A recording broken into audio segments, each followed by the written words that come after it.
Right. Now you can give your Gettysburg Address. No, I'd like to.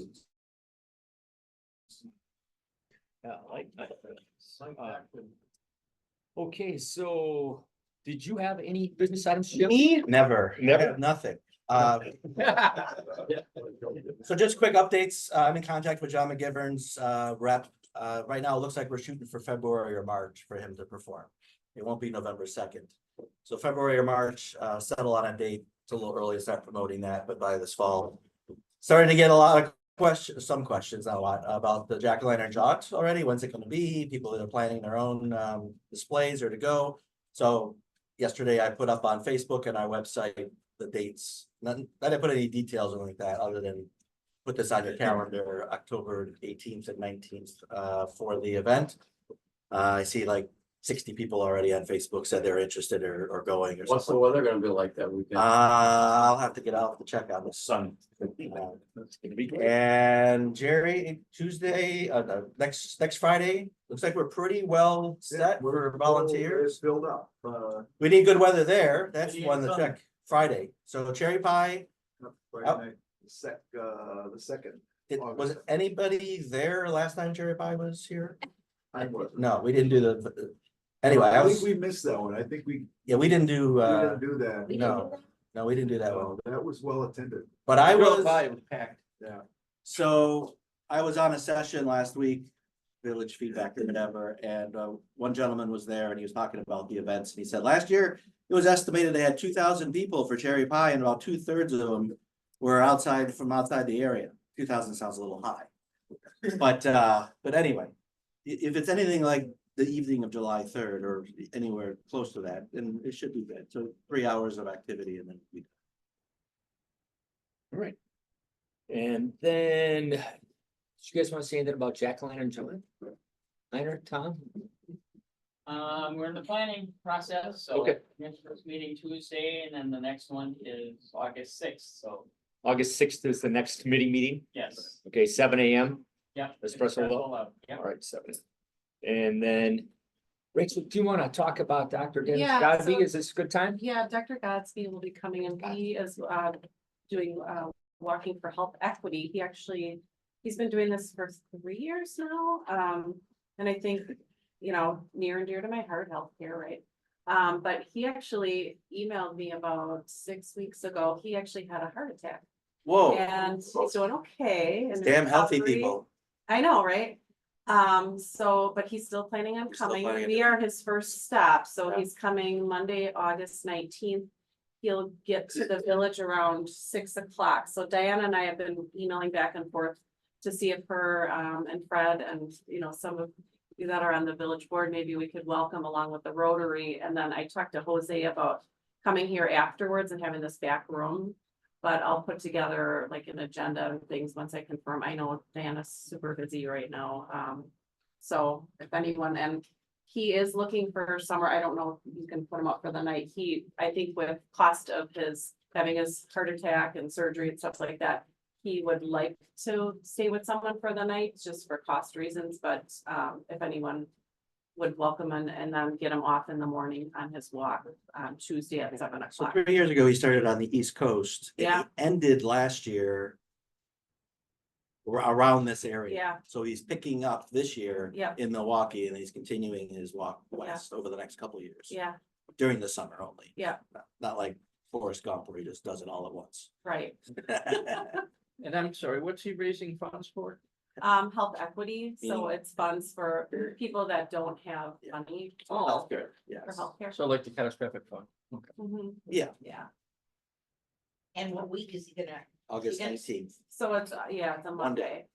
Yeah, So yeah, and Just anybody get can together. walk with him on Tuesday if they want to. Yeah, So as I'll he- find out where as he leaves the. he leaves or we can. So he's a Rotarian and he likes just to meet with Rotarians when he's in the area. So that's Monday night. I'm gonna be out of town, but So Monday, August 19th. August 19th is when. I said we had a board meeting and Ken mentioned that we hadn't done a social activity recently. We had change in the guard, but there's an opportunity on Monday, August 19th for us all to get together here and have some drinks and learn more about his walking. Okay, anything, oh, go ahead, Ken. I would be happy to work with him. Okay, You know.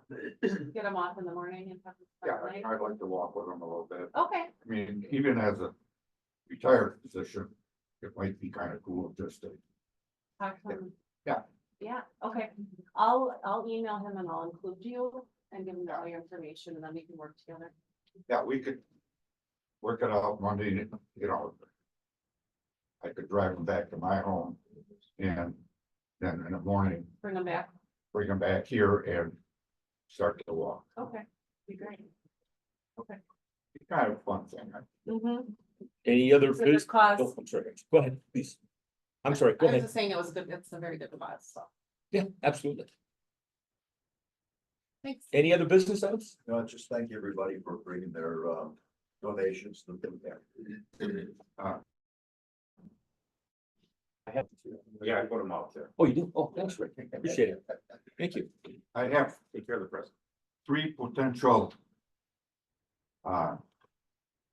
If anybody needs a program. One is on why dogs matter, where we would have a program with using canines for identifying drugs in not only dogs. They would be willing to travel here. So are we talking about a Speakers. speaker? Yeah. Oh, And awesome. for anybody who needs a speaker, they're willing to travel here. They'd stay overnight, but they would be Wow. available. The other one is Kindness Matters, human trafficking, again. She's gonna be our district governor down the line. She'd be willing to come in. Also. A little bit about Rotaract, so. Not she isn't, but that's the third possibility, so if somebody needs a program, I have 3 of them. I just need a little time. Awesome. Thank you, Ken. All right, well, we want to thank Greg for his willingness to speak today and present. And in addition to the Tanzania slides, are you planning to do the profound thoughts as well? I have them right here. Awesome. So Greg's gonna do profound thoughts I'm not today. gonna mosey on up there, I'll do it, you can all hear me, but just got some good morning quotes I found on the line. Well, the first one is from Jeffrey Fry. I never wake up in the morning and wonder why I'm here. I wake up and wonder why I'm not making here better. Ooh. Another one is from S. Ajna. The sun is a daily reminder that we too can rise again from the darkness, that we too can shine our own light. And 2 from people you've heard of, Henry Ford. When everything seems to be going against you, remember, the airplane takes off against the wind, not with it. And finally, Grandma Moses, life is what we make it, always has been, always will be. Well done. Thank you. All right, Ken, you want to introduce the presenter today?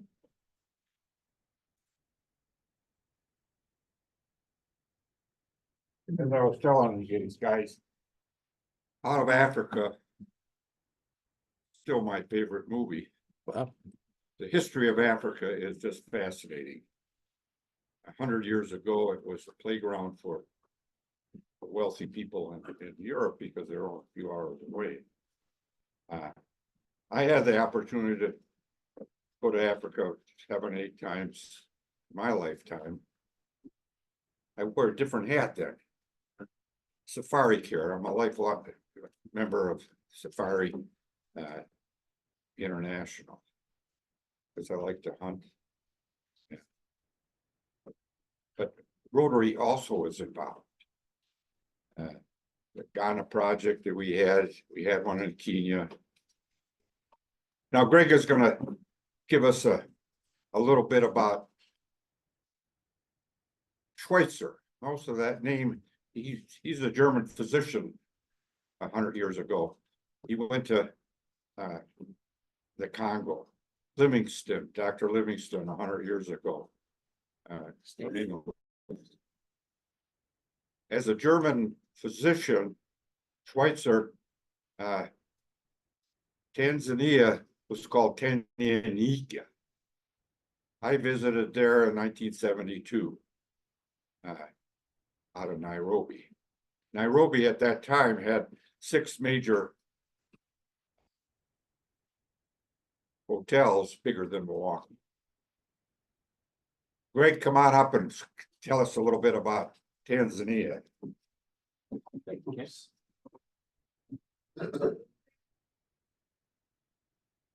I know a number of you have already seen these.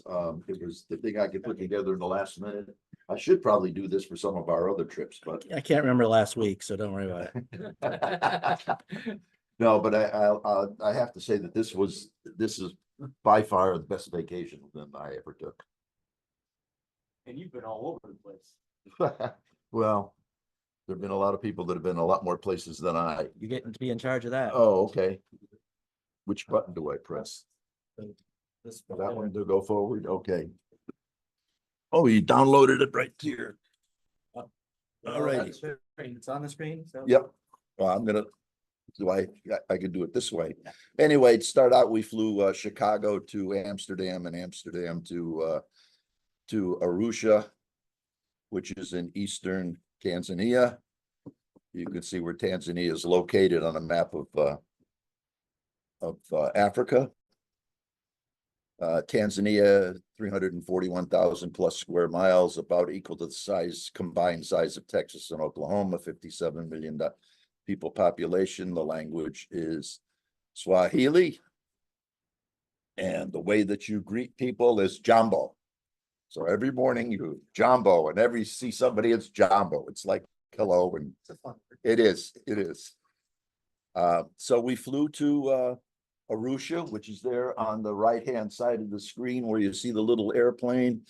And we toured and went to Tarangire National Park, which is lower center, and then up to Ngorongoro crater. We'll go more about the crater later, and then finally ending up in the Serengeti, where we had a hot air balloon ride, which was fantastic.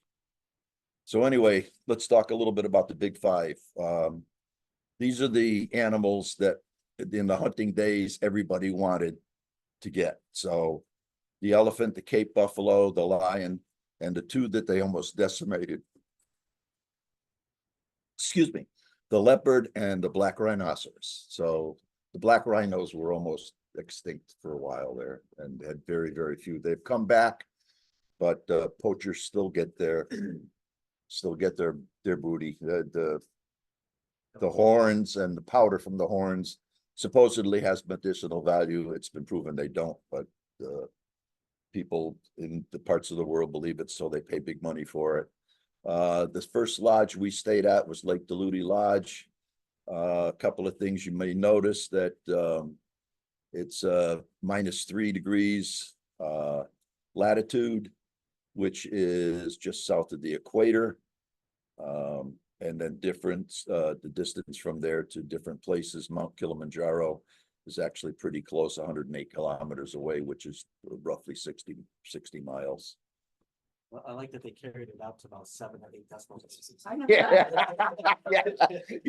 Yeah. And I'm sorry that it was blurry, but I took that picture from a moving vehicle, so it wasn't so this is actually, and the lodges were beautiful. They really were. They were beautiful on the outside.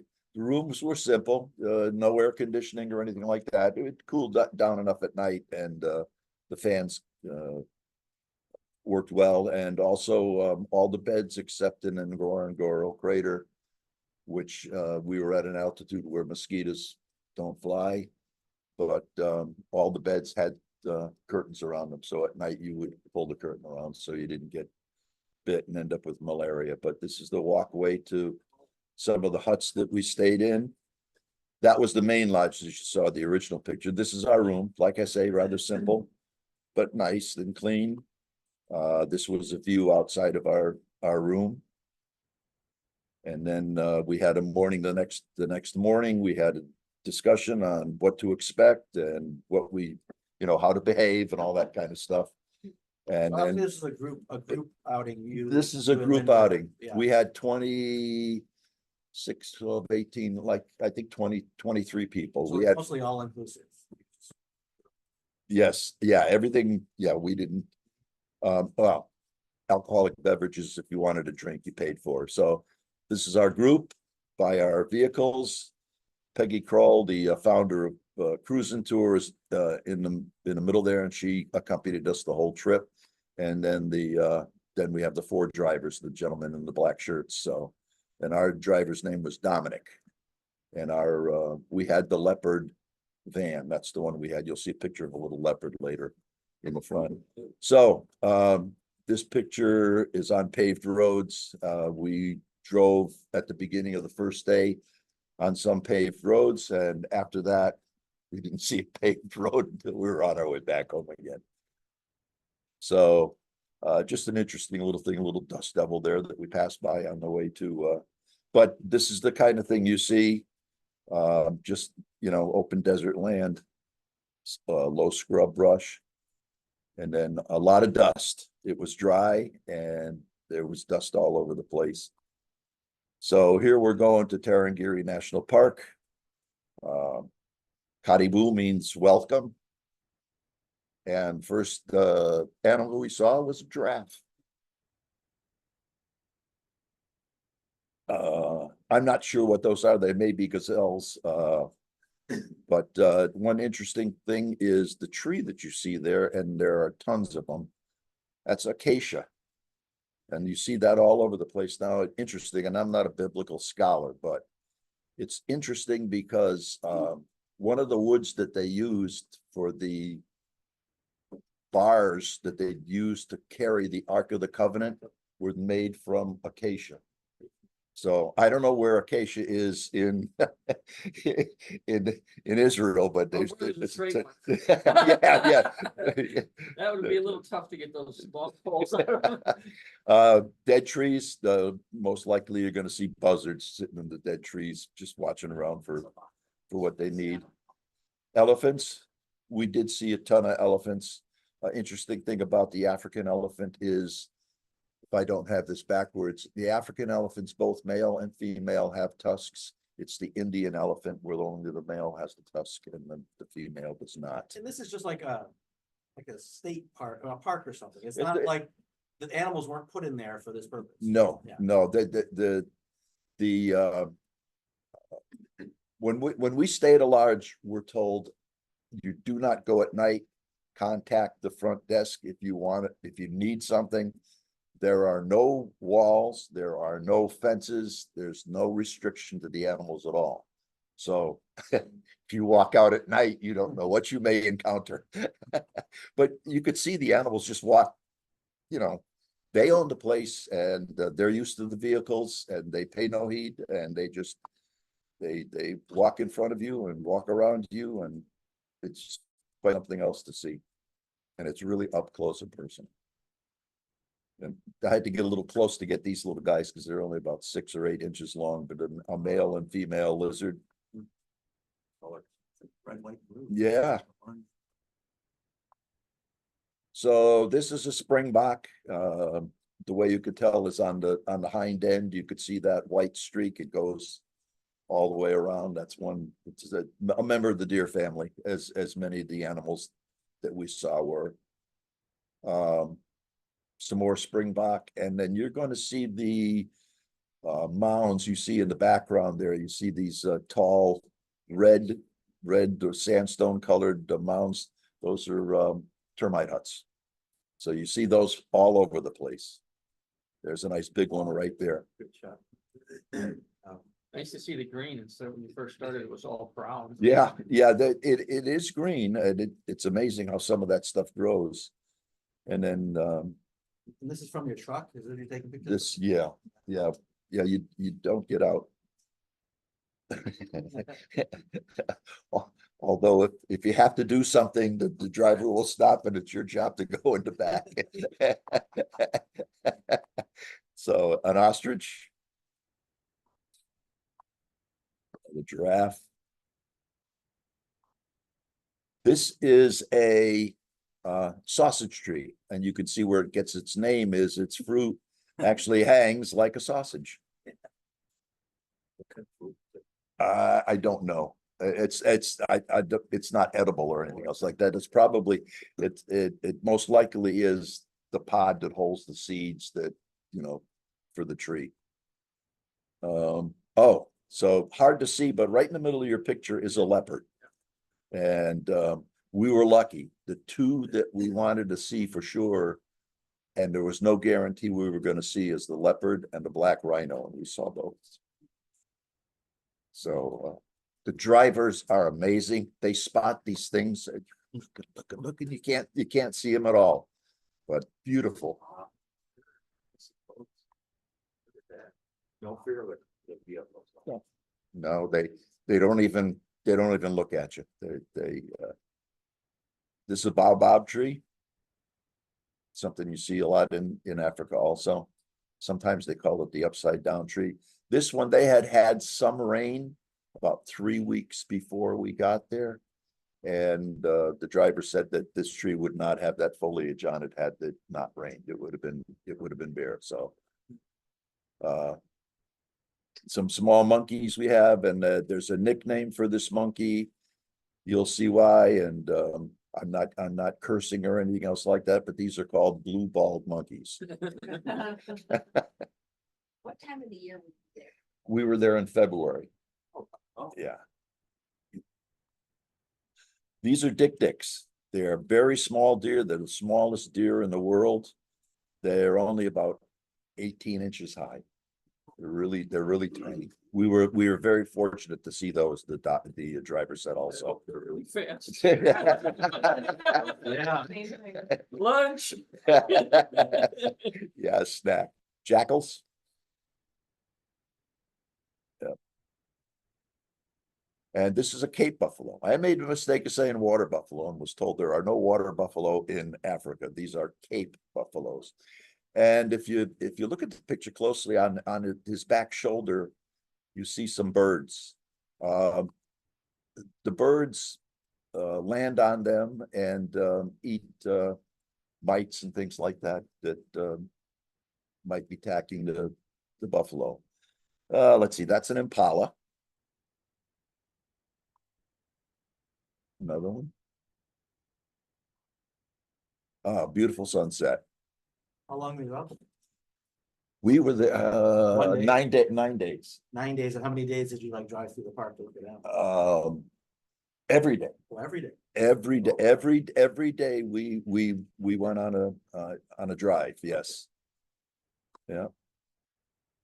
Every day we were out in the brush, and we got dusty. I'll tell you, when I got back, I'm glad I took older underwear because the dust is so fine. It gets into your clothes and you physically cannot wash the little tinge of brown out of your shirts and stuff. Mothers very protective of their young. One of the things about elephants is usually, and you can't see this, but if you look at the legs, there are more than 4 legs down below that female.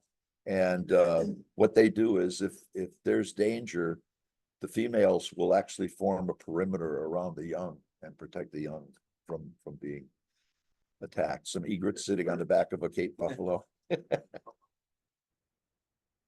That I believe is, I'm not sure, I forgot. I had the one that is an impala. Another one. They're pretty animals, they really are. Okay, in the center of the picture, you'll see there is a lion. And there were 2 of them, brothers. One thing about the lions, when they're born into the pride, that's what they call a group of lions. Eventually, it gets to the point where one of the male children is going to become a male. And he will take over when the father succumbs or when the father's not able to do it. Okay, well, anyway, all the other brothers have to leave the pride and they just basically go out and roam. So there were a pair of them that we kind of followed a little bit, a couple days. But they, again, these are not huge telephoto. There's not a huge telephoto lens I'm using, but Wow. gets pretty doggone close. I think when I took that picture, he was only like 6 or 8 feet from the back of our vehicle. Wow. Yeah. I mean, You're he looking at could, you. he could have jumped up and got me. And there's the two. Notice the gazelles in the background, how they all have their heads up and turned to make sure that they're not on the menu. There we go. So there was a dead giraffe killed by some other, probably lion or something like that. So this one stopped to have a bite to eat.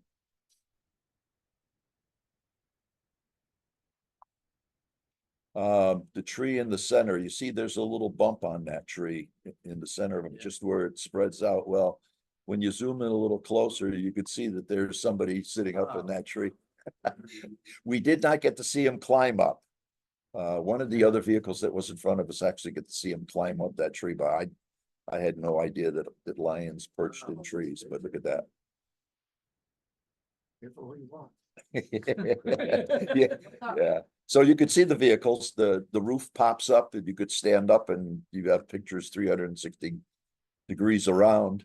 But like I say, that lion being 6 feet away, he could have easily jumped up there if he wanted to. Some giraffes coming in front of us.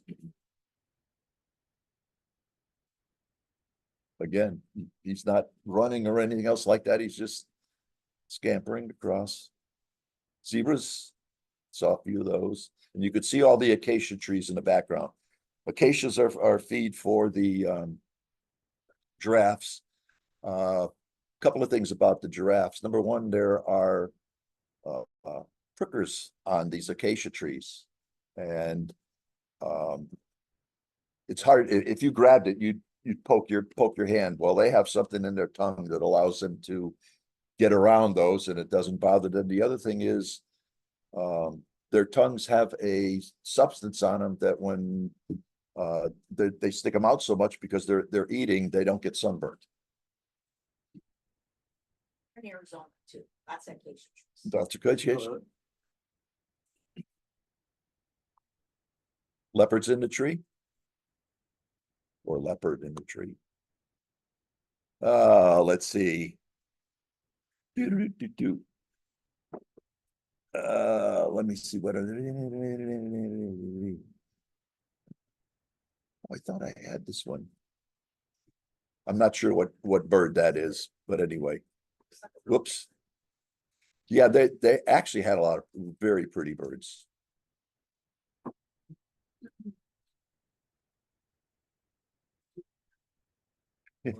Yeah, believe it or not, I think that's the maximum zoom that I have on my camera. I had 350 millimeter lens and it's still, they were far enough away that I couldn't get them any bigger than that. This bird is really pretty. Here's a little bit of a close-up of what he looks like underneath.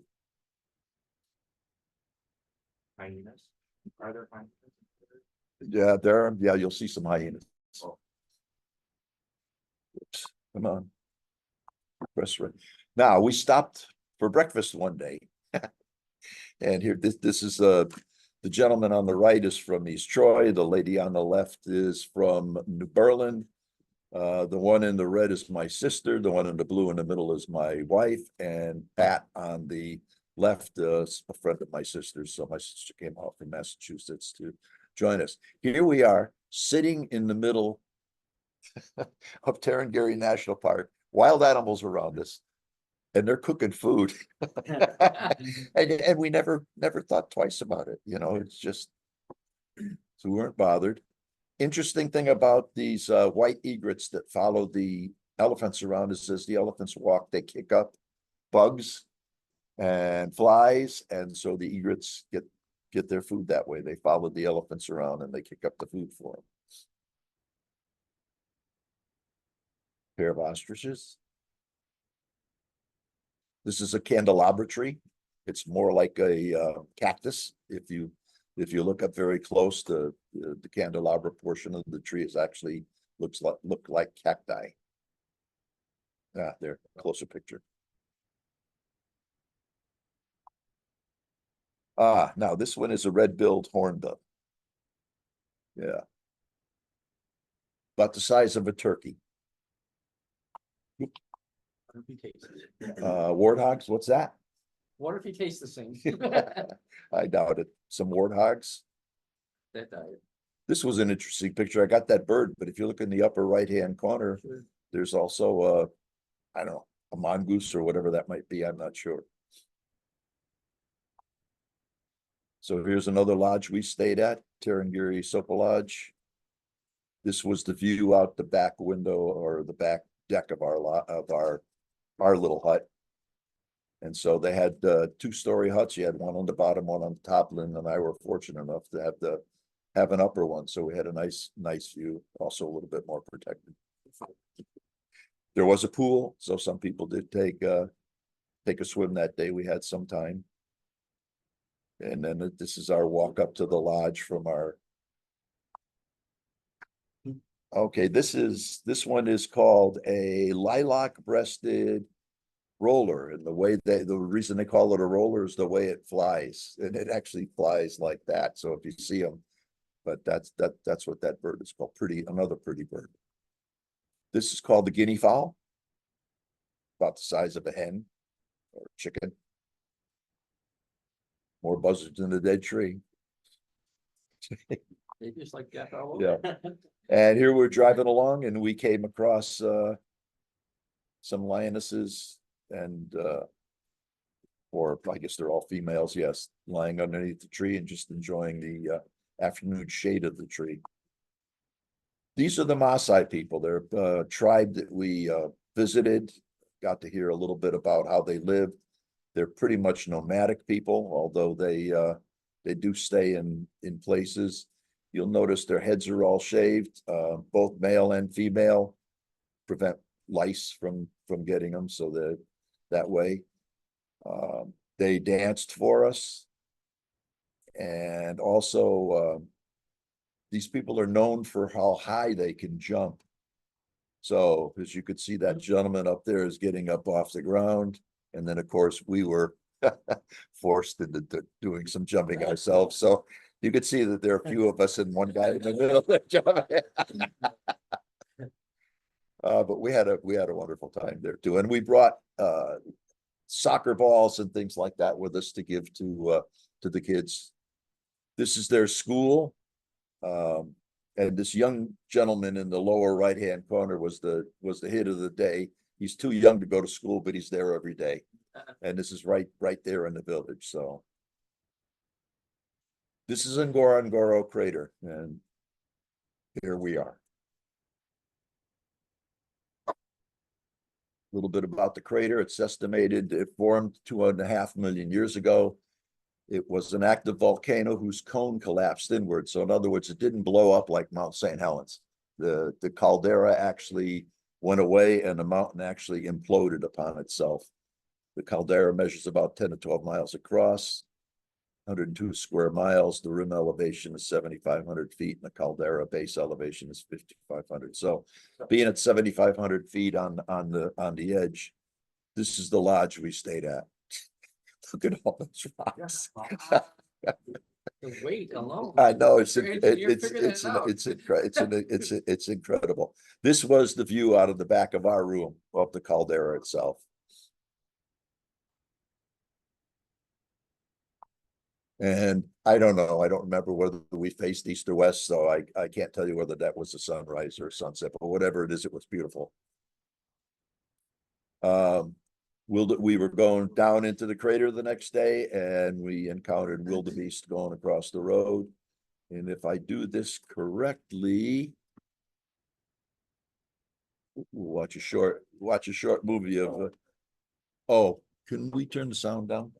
Down? Yeah, down. Because you don't want to hear all the comments in the background.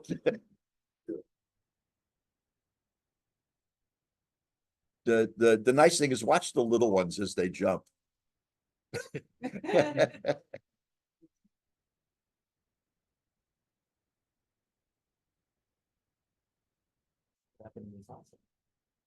lot of red sand. and stuff like Oh, that. yeah, Predominantly everywhere. everywhere. Yeah, I think the red clay or red dirt is pretty much. The lions feed on wilderness. Oh, yeah, they are kind of very low on the food chain. You're gonna show the flamingos. No, I won't see, you won't see. I thought probably a million, maybe 10,000 flamingos in the same crater. Pink flamingo. Unbelievable. So, all right, a lion. Not sure which part of the deer family this one is from. I couldn't find it in the book. This one is called a uh, I don't have it. Oh, Cory Bustard. And this thing stands about 3 feet high, so it's a very large bird. Warthogs. That's a picture of our lodge from the bottom of the crater. Some more Cape buffalo. There's another bird feeding on parasites. This is an interesting picture. I never realized it, but if you look on the left-hand side, there's a bird that actually flew off of the nose.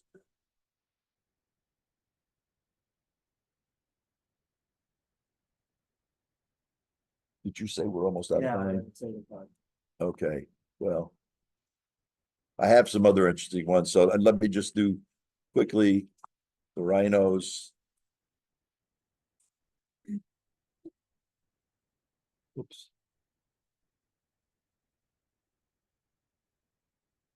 And these were the black rhinos. There are only 2. And we did get to see them. And in the crater, you have to stay on the road. So this was maximum zoom on my camera. I wish I had a bigger lens to get a closer picture, but Kind of like a golf. yeah, stay on the cart path. So anyway, I have a lot more, but Yeah, that's awesome. Thank you. anyway, I'll do that. Thank you. A great memory from 7 years ago. It is, and actually Linda and I celebrated our 41st wedding anniversary in one of the lodges there. Yeah, we were there during our anniversary. Any happy finds? Oh, that's right, we got that. Anybody have a happy client today? Anyone? Draw. Right here, speaker. You can pick a number. There we go. 705. 705.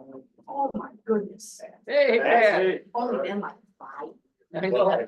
Oh, my gosh. There you go. No water to take it back. No, Hey, no, you do not need to give it back. We don't need to get into that habit. Everybody feels like they have to. Okay. Thank you when I get it. Well, thanks again, Greg. That was wonderful. Awesome. All right. If I saw that before, I didn't remember most of it. Well, I'll tell you what, if you ever need a speaker, I can continue on. The other half, huh? I've got another half hour I can do on the slides that I have. Awesome. Okay.